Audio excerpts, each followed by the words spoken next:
Bom dia a todos, bom dia a todas. Sejam bem-vindos a mais uma aula de história, um ambiente novo, um ambiente online, um ambiente diferente, mas nada que vocês não tenham visto.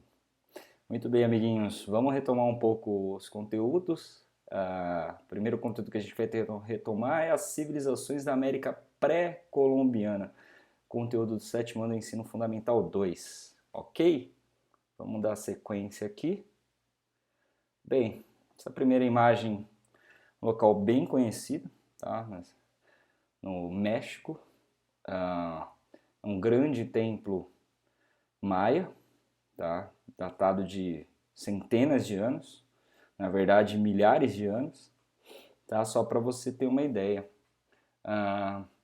Uma das primeiras coisas que a gente comentou sobre a civilização dos povos da América é a sua diversidade, né? São diversos povos que viveram centenas de anos, tá, na América, e a gente tem algumas características, né?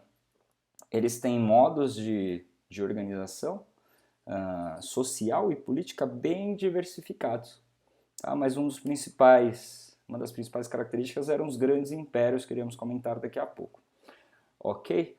Além dessa diversa organização social e política, eles viveram em diversas regiões da América, né? Na América do Norte temos os Inuits, os Atabascos, os Apaches, os Sioux. Na América Central temos os Olmecas, os Maias e Astecas. E na região sul, principalmente os Quechuas, Incas e o povo Tupi no território brasileiro. Perfeito, amiguinhos? E além disso, por último, o que significa o termo pré-colombiana? Por que América pré-colombiana? Bem, essa aí foi uma distinção dos historiadores para a gente designar o quê? Civilizações que viviam na América antes da chegada dos europeus. Perfeito? Então esse foi um conceito criado para tentar organizar a periodização histórica dessa região e desse período. Ok, amiguinhos, tranquilos? Espero que não tenham tido dúvidas. Dando sequência aqui, civilização maia, tá? Essa aí é uma foto da cidade de Tikal, Guatemala, tá? Bem interessante, tá? A civilização maia lá tinha uma característica muito interessante, principalmente a organização das cidades, elas eram independentes. Elas não tinham um poder político centralizado, ou seja, não tinham um único imperador, tá? E aqui, como exemplos, tem a cidade de Chichén Itzá, nome complexo de se falar, né? Não faz parte do nosso vocábulo, tá? E a cidade de Tikal, como mesmo comentado. Tranquilo isso para vocês? O que temos mais de interessante dessa civilização maia, né? Conforme eu comentei da organização social e política, tá? É um exemplo de uma das maiores cidades da civilização maia. Tá? Eles eram cidades independentes. Se você tentar se recordar, era como as cidades-estados atenienses, lembram? Esparta, Atenas, lembraram dessas cidades-estados? Ótimo, interessante. Além disso, o que a gente tem? O desenvolvimento científico dessa população é muito interessante da civilização maia. Eles tinham estudos na área de medicina, estudos na área de astronomia, agricultura, tá? E tiveram diversas criações que levaram aos europeus a desenvolverem também a sua chamada ciência. Ok, amiguinhos? Aqui um exemplo de uma escultura, né, que está ilustrando um pouco do alfabeto deles, bem complexo, para você ter um entendimento aí. Tá? É só um exemplo. Não faço ideia o que significa cada um dos ideogramas, né? Parece um pouco com a cultura oriental. Cada símbolozinho desse tem um significado imenso. Tá? Isso é um vestígio da complexidade dessa cultura, desse povo maia.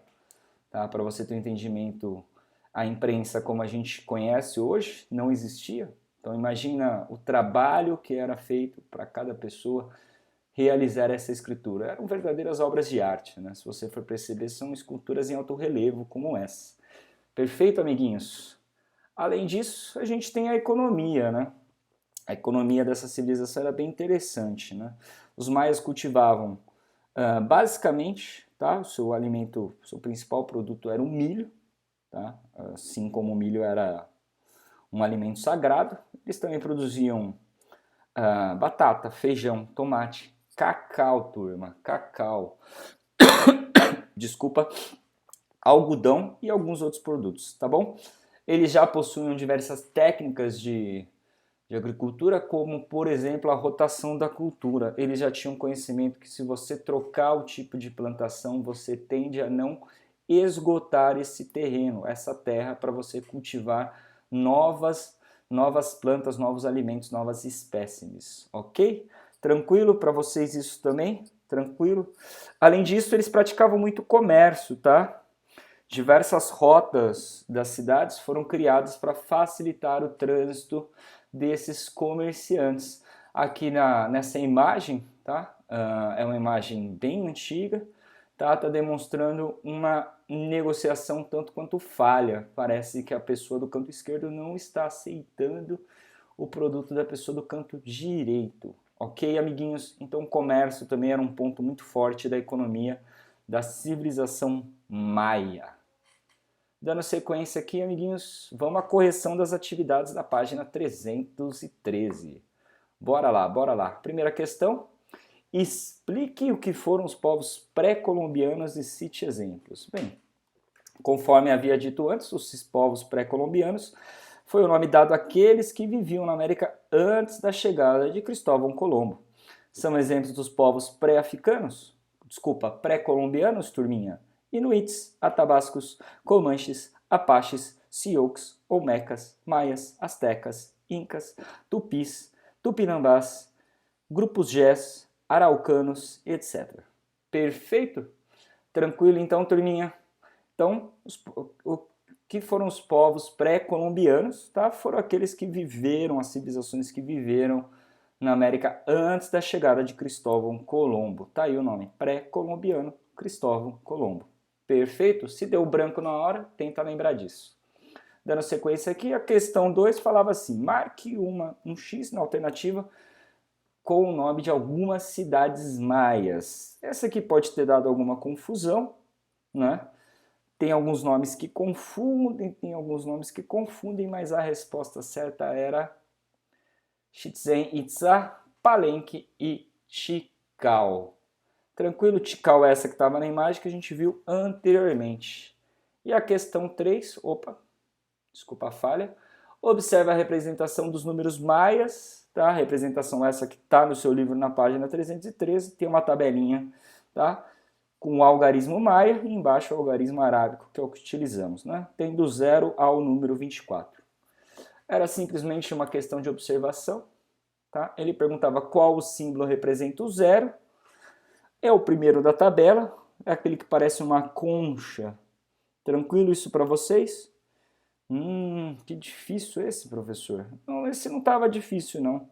Se vocês preferirem, podem desenhar ele, tá? No seu caderno, para você deixar ele guardado na sua memória. Tranquilo? A pergunta B era, qual símbolo representa uma unidade? Bem, unidade está lá na sequência do 0, é o ponto, ou seja, o número 1 é representado com um ponto. Olha que interessante da gente pensar, né? Essa lógica segue um pouco a lógica dos algarismos romanos, né? Só que a unidade é uma varinha, né? Em linha horizontal, linha vertical. Tranquilo isso para vocês? E a questão C. Qual símbolo representa 5 unidades? Bem, 5 unidades é representada por um traço horizontal. Tranquilo isso para vocês, turminha? Sem dificuldades? Espero que não tenham tido dúvidas.